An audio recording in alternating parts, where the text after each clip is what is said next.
Hello, friends of Nian Tree and Huyan Hawk.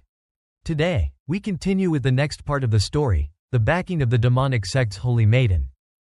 This story follows the transformation of the relationship between Lu Chen and Mo Bingyao, from a partnership built on mutual benefits to a sincere and genuine love.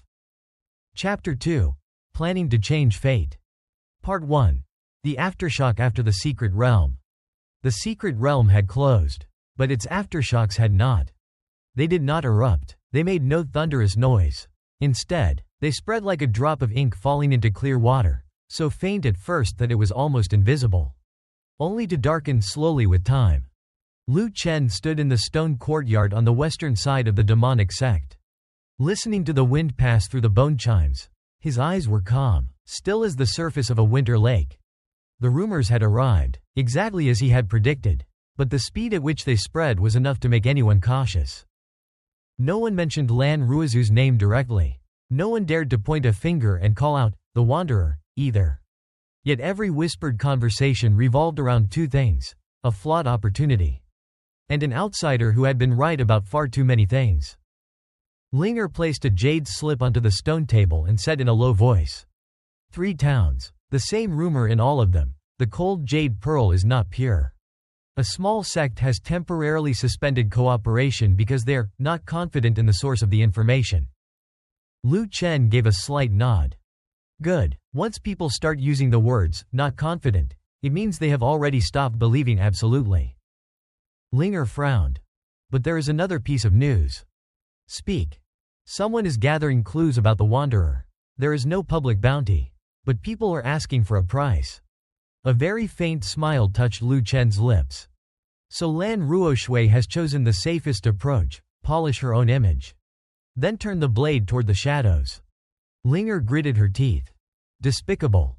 Effective, Lu Chen corrected calmly. And precisely because it is effective, it is dangerous. On the other side of the continent, inside a quiet cultivation hall, Lan Ruoxue sat upright, her hands resting on her knees, her expression peaceful and composed. To those outside, it looked as though she had entered meditation.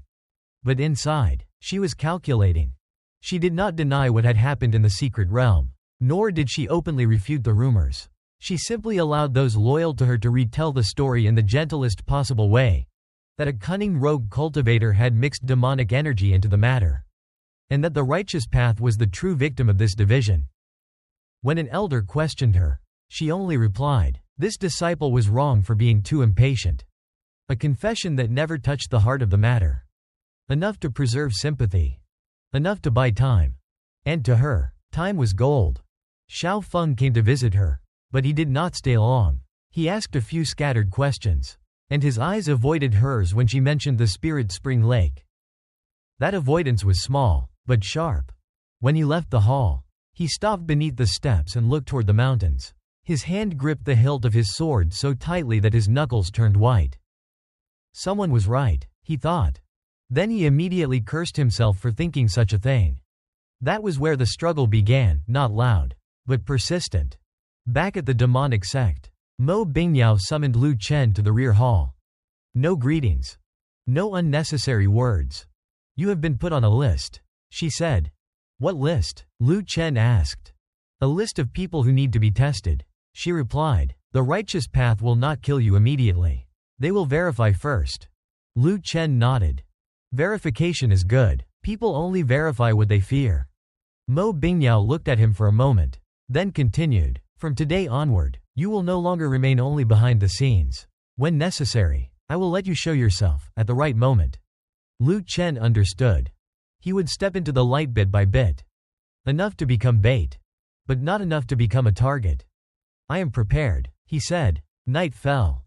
In a border town, a group of unfamiliar people began asking to buy information about the Wanderer.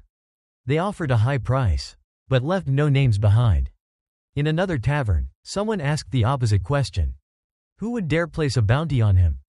Those mirrored questions made one thing clear: the situation was beginning to turn. Lu Chen sat beneath a black lantern and wrote a few short lines on a bamboo slip: names, places, and times, then burned it. "It is time," he said to the darkness, "to see who is the hunter, and who is the prey." The wind stirred the bone chimes. Far away, Lan Ruoxue opened her eyes from meditation, a cold glint flashing deep within her pupils. She had never seen the wanderer's face, but she knew one thing. That person would be forced to reveal himself soon. And when light finally touched the darkness, no one could be certain which side they would be standing on. And so, Chapter 1 of the Backing of the Demon Sect Saintess comes to an end here. Goodbye everyone, and see you again in the next stories of the Backing of the Demon Sect Saintess.